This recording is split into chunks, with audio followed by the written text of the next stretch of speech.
Yeah, so during the recording, when I said I cried, and that was just because I had a very, very strong desire for this particular person.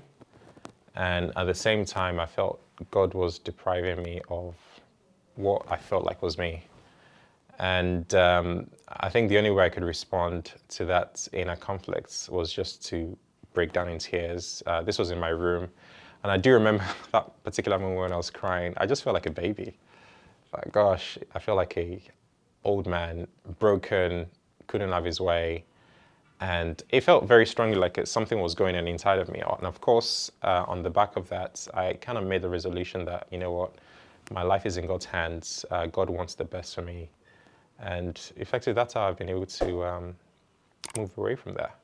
Now, I've had other times when I've cried, especially within therapy. So in early 2010, between 2010 and 2015, I went through a lot of mental health related challenges. And part of the things that therapy brought up was in terms of, childhood experiences. Mom made more money than dad. And I sort of, as a child, I resented that experience. And one of the things I said to myself is I'll make sure my own family doesn't turn out that way. And what that meant was literally I would work really hard. And there was a point in which I studied abroad and I'd put a lot of pressure on myself to do really well. And I just wasn't achieving all my goals. And that literally led me to a point of another brokenness where at that point in time, I was walking down this path and I remember my taste buds just changed as though anxiety just blew over me. And ever since that experience, I've noticed that even mental ability to remember things has just deteriorated.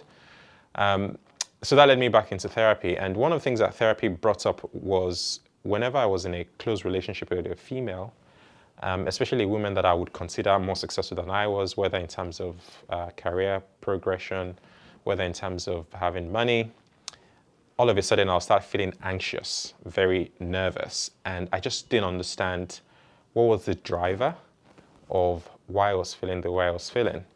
And so I might start a conversation or start a romantic type conversation or relationship. And before you know it, I would automatically just end it just because I was feeling really uncomfortable. In fact, the thought of having a male child would make me feel very nervous just because of this experience that I had as a child. And from therapy, I was being able to just talk through the issues, understand what were my motivations, understand what my fears were.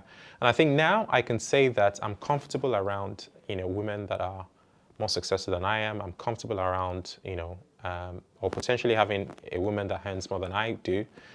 It doesn't affect who I am as a person just because my identity is not tied up in having lots of money or having something that was better than another person. My identity now probably says very rooted in God. And so that's how I suppose my brokenness has evolved over time.